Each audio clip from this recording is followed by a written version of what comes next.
Hello everyone, Charles Watts here. Welcome back to Inside Arsenal. Welcome to my car, which as regular viewers or listeners, of course, will know means that I am at London Colney for Arsenal's press conference and media day ahead of tomorrow night's game against PSV. We're going to be talking to Mikel Arteta in about an hour's time for his press conference. I believe the player that we're going to be speaking to is William Saliba as well. Although that can always change when it comes to which player they put up for the press conferences before these European games. There is going to be open training a little bit later on as well today. So a busy day here at London Colney as Arsenal gear up for the game against PSV tomorrow. Strange game, that one against PSV. Obviously, Arsenal leading 7-1 after the first leg in Eindhoven last week. So I was going to say pretty much done and dusted, but it's done and dusted.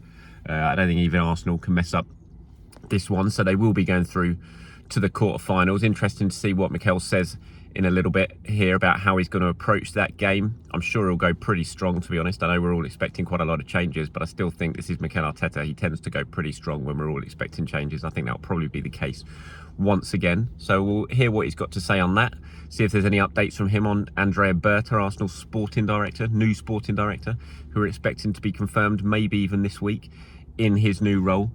So yeah, we'll get to see what he has had to say as well. And yeah, it's been a strange couple of days, obviously, on the back of the Man United game. Lots of fallout from that, from Arsenal's performance and their failure once again to score the goals that certainly their possession in that first half probably warranted. And so yeah, there'll be lots of chat about that, I imagine, and Arsenal struggles in front of goal for Mikel Arteta to answer. So yeah, I'm going to head in upstairs to the media centre right now and get ready for the press conference. I'll come back here afterwards to report on what Mikel, and if it is Saliba, what Saliba has had to say. Lots of work going on over here. I think they're doing, I'll show you over there, I think they're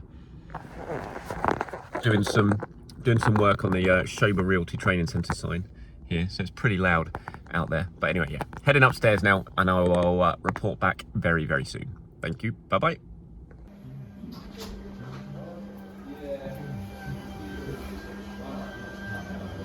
Yeah, a bit of freedom. So that's nice. And I actually went to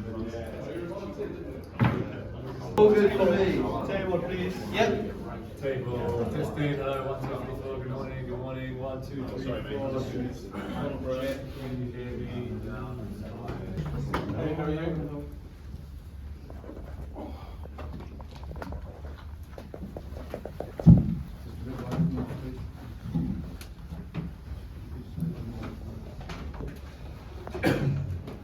That's your question, Moosh. Yeah, that's I told you it'd be a nice friendly question. You did promise.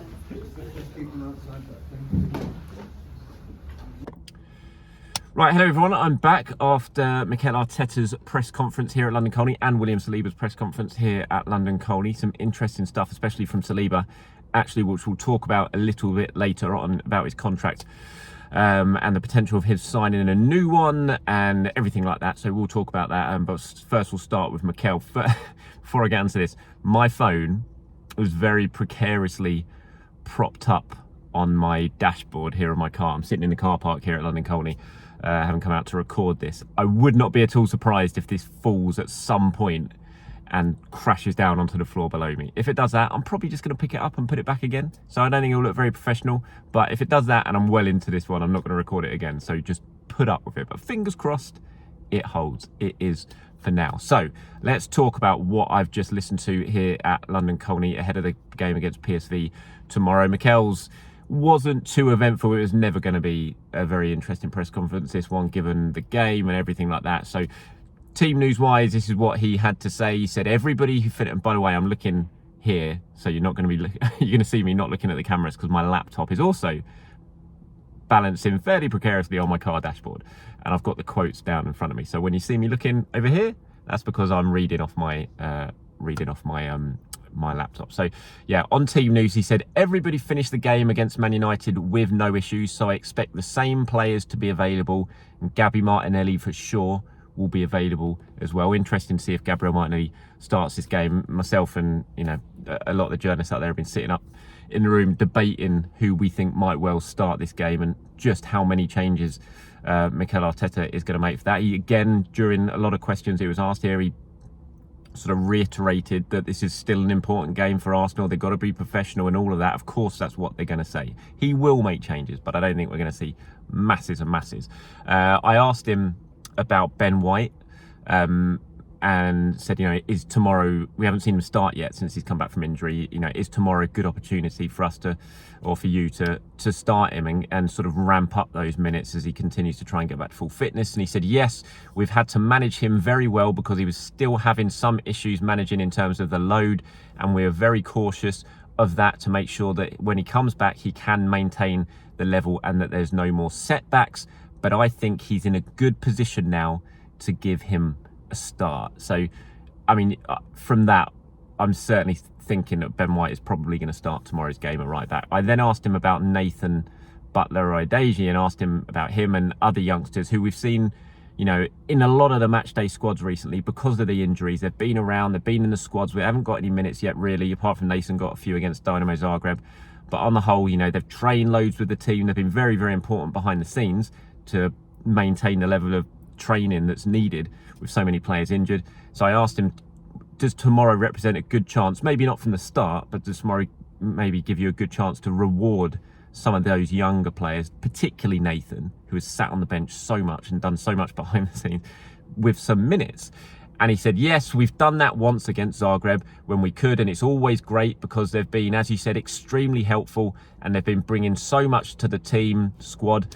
So whenever you do have the opportunity to any player to say thank you or to give minutes, which at the end is a way of telling them that you trust them and we appreciate what you've done for us, then we will do. So, maybe we will see Nathan. I think it would be right, I have to say, tomorrow, because like I said, he has done so much behind the scenes. There's so many players have been missing that these, you need these young players, even if they're not starting games and coming off the bench, you need them to be able to make up the numbers in training, go away with the team, do these long journeys on the coaches and stuff, all to not play, to sit on the bench. It'd be nice for him. And this is a player who I think we're all expecting is going to be released at the end of this season, Nathan. And it'd be nice to him get some minutes. He did come on against Zagreb, but he was very unlucky in that situation. He stood for about 5 minutes waiting on the touchline for the ball to go out of play before he could come on. And by the time he did come on, he only ended up getting about 30 seconds. Whereas if the ball had gone straight out of play, he would have had about 5 minutes. So I think it'd be a nice touch if Nathan did get some minutes tomorrow. On the sporting director, obviously he's not going to talk about Andrea Berta and name him. And from what I understand at the moment, I'm not expecting this to be announced like straight away. I mean, it could happen after the Champions League game and towards the end of the week. But certainly the suggestions at the moment potentially are that it's not going to be announced like straight away, and potentially not this week. That might all change, so we'll see. But he was asked about the sporting director and what type of qualities he wants to be working with for someone whoever takes up that position at the club. We know will be Berta whenever that is announced. And he says, the best one for me, ownership, the board, everybody is aligned, and that is the right person to take us to the next level. That is the most important thing for me. And you can understand that, everyone being aligned, going in the same direction. Certainly when Edu was here, that was what really held Arsenal, sort of stood Arsenal in very good stead in terms of him and Arteta. They worked very well as a tandem. They had a very good alignment in terms of how they viewed the club and how they wanted it to go, and potential signings who came in. And anyone new coming in, from Arteta, from a manager's point of view, you want that to continue. So I can understand that. But again, he wasn't going to be talking about Berta. He didn't want to be drawn sort of on names or anything like that when it came to him. So we'll have to wait and see. There was lots of other stuff from Arteta today, but it wasn't the most thrilling of press conference. Obviously, he was asked kind of about whether this is now the only chance to win a trophy this season and all that sort of stuff. But you can see the full transcript over on arsenal.com, or Tom Canton, who you know from the Gooner Talk TV, he's put out on Football London as well. So you can get the full transcript from Arteta there. Okay, moving on to William Saliba. This was probably the most interesting and headline-worthy stuff from today's press conference. A lot of it around his contract, but he said some really good stuff about Saliba in terms of, he said he didn't think this season he's actually been that good. He's had a lot of room to improve. There was a nice line where he says, "I love being a colossus." His English was great. He had an interpreter next to him, but his English was great. Every time, the few times we have spoken to Saliba, he's really impressive when he comes up in front of the cameras. He talked a lot about trying to become the best centre-back in the world. He talked about Sergio Ramos and how he sort of views him and how important a player is. Talked a lot about Gabriel. Seems to be suggesting that he thinks Gabriel's better than him at the moment. Not Sergio Ramos, better than him, Saliba, at the moment as well. Some really interesting stuff. But obviously there was a lot about his contract as well.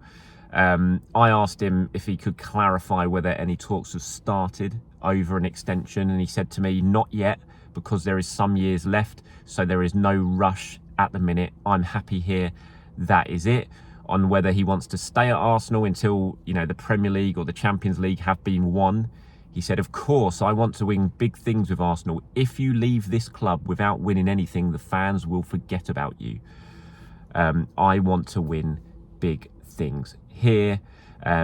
I asked him also, the Champions League, you know, this is probably your last realistic chance of winning a trophy, because he talked a lot about trophies and how he wants to win them and the players here really want to win them. And I said, okay, well, Champions League, your last realistic chance. Do you still believe, well, how much motivation does that give you to go well in the competition now? And also, do you still believe you can win the trophies that you dream of winning here at Arsenal?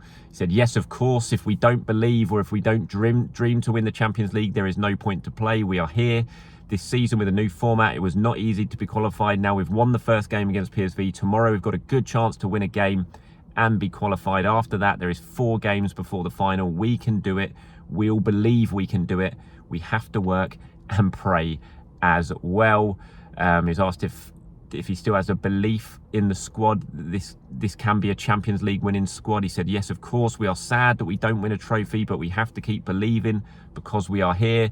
We won the first game last week, and if we win or draw, we're in the quarterfinal, and then anything can happen. We have to believe in ourselves, and everyone thinks we can do it. So some interesting stuff. Obviously, headline grabbing stuff about the contract. No contract talks have started yet, but he is happy here. He wants to win trophies. He doesn't want the fans to forget about him, and if he doesn't win trophies here, no matter how good he's been, the fans will quickly forget about him. And that's true. Maybe not forget about him, but it's true. Unless you do win trophies at this club, you know, say Cesc Fabregas, for example, we all, you know, put the way he left out of it.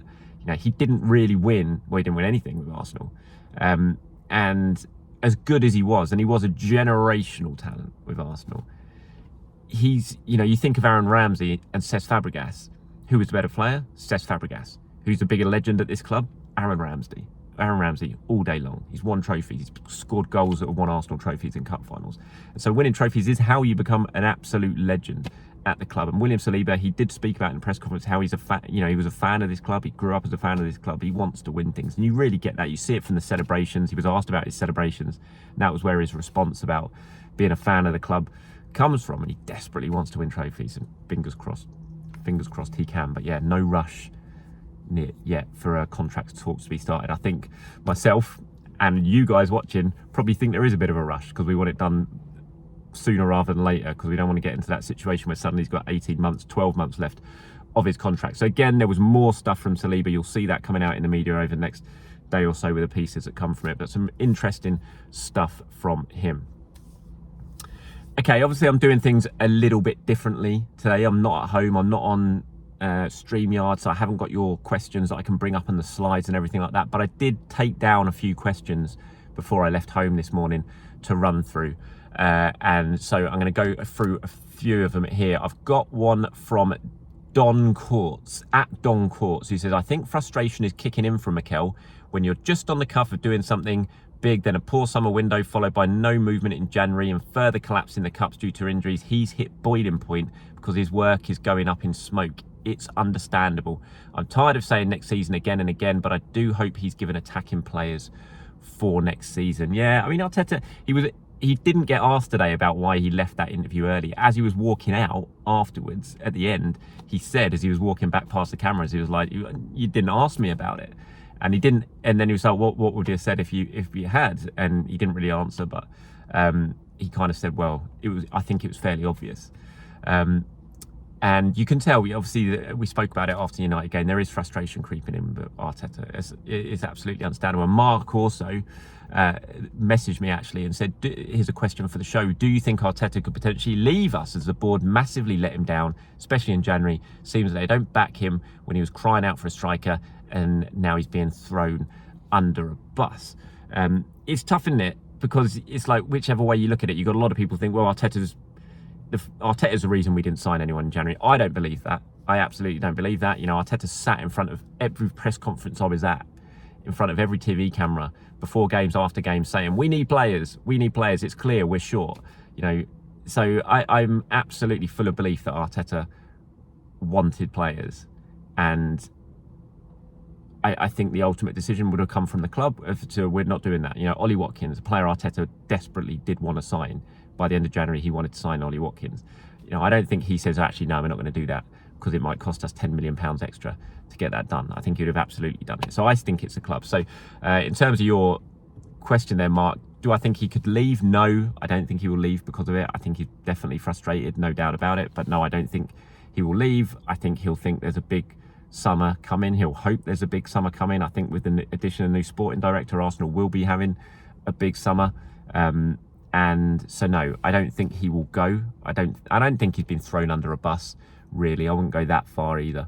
But there will be frustration there, no doubt about it. It's kind of been a wasted season, or certainly a big missed opportunity of a season. But I don't think he will go. I think he'll be quite happy to stay and go again. Diljan says, what do you mean, Charles? Odegaard is the captain of Arsenal. The criticism he's getting is fair. When he's missing, Saka stood up. But when he was missing, Saka stood up. But when Saka is missing, he cannot. How do we justify the captain of the club having performances like that? No way. He deserves the sticks because it's disgraceful. I mean, that's just not right. It's not disgraceful. He hasn't been dreadful. He might not have been brilliant, but he hasn't been dreadful. He wasn't dreadful against Manchester United. I will stand by that. I said it yesterday. He was the best player on the pitch in the first half. Second half, he faded a little bit, but he was still involved. He had the shot that went just over, which was a really good shot, by the way. Had another chance that Onana saved at the end. Yes, he could have probably hit it a little bit better. He was involved in the goal over on the right-hand side with Timber before the ball got fed to Declan Rice. So I don't think it was disgraceful, his performance at the weekend, by any means. And I don't think he's been at his best. But I think, as I said yesterday, there's reasons why he's not been at his best. It's very hard when you're the only creative player in the team, basically, because of how the squad has been built. That's not on him. That's on the club. That's on Arteta. That's on Edu before he left. It's very hard when you're the only creative player to be able to do that, especially when you're, at the moment, playing with, against Man United, two wingers who were poor on the day in Ethan Nwaneri and Leandro Trossard, and you've got a central midfielder running around ahead of you as a striker. It's very, very hard. Could he do more? Yes. Has he been disgraceful? No, he just absolutely hasn't, in my opinion.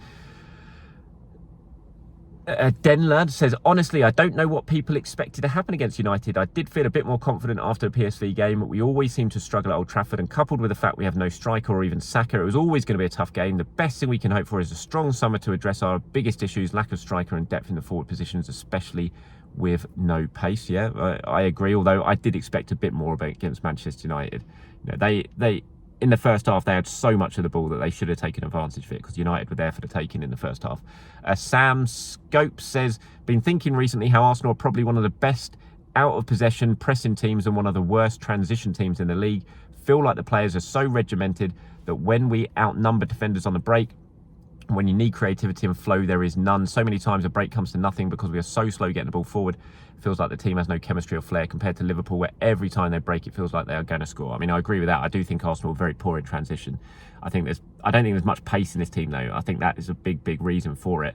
And when they move the ball forward really quickly. I mean, you talk about Liverpool there. They're so good in transition, especially from set pieces. So many of their chances, or lots of their chances on the break, come from corners that break down, and then suddenly it's one ball up to Salah and he bangs away. And Arsenal just don't really have that. Martinelli's probably the only player who can do that. He's obviously not been around recently. And they don't have runners with the ball, Arsenal. You know, I think back to when I watched the Forest game recently, and he had Morgan Gibbs-White, who I just think running with the ball is so good. And he leads the Forest counters so well in the central areas. Then he's got the wingers bombing forward alongside him. You know, Odegaard's strength's not doing that, the sort of running with the ball and carrying it from deep at pace. He's not that sort of player. You know, Declan Rice can do it pretty well at times, but a lot of times he's deeper anyway to be able to do that. So yeah, there's reasons for that. And finally from Arthur says, while I agree with you that most things you say, Charles, you keep repeating the phrase, we stood still last window and we got punished. My only issue with this is Liverpool also stood still, yet they're champions. I agree, yeah, but they also had an awful much better luck than Arsenal did with injuries. If Arsenal didn't lose all their forwards, they'd still be in the title race this season. You know, they've fallen out of the title race because they've had injuries. You know, while everyone was fit, they were still there. They were within touching distance. They were behind. They were chasing Liverpool, but they were there. As soon as these injuries have hit and everyone and the whole attack's gone, they've fallen out of the race completely. Had Liverpool have lost Salah for the amount of time Arsenal have been without Saka, there's no way they'd be in the position they are now. So yes, I know Liverpool didn't do much, but they've still got a very strong squad, and that squad has not been hit with the type of injuries that Arsenal have had. I think if roles were reversed, if Saka had stayed fit and been fit all season, and Salah had been out for large chunks of it, then I think it's role reversal. I think Arsenal would be, if not ahead of Liverpool, they'd be very, very close. It's just, it's as simple as that in my eyes. Right, and that's it from me today from London Colney. Thank you for watching. Appreciate your time as always. I'll be back in the morning, back in my home surroundings to do the preview show. So let me know your starting 11s, the ones you'd want to see tomorrow, and I'll pull some of them together and get them included in the show. So from London Colney, and apologies that this video or podcast is later than it normally is, but because of what I've been doing today, it's just been impossible to do the usual morning show like I normally do. So I'll be back in the morning. Have a good day. Enjoy the football later. Liverpool versus PSG should be a banger to watch. Enjoy that, and I'll speak to you tomorrow. Bye-bye.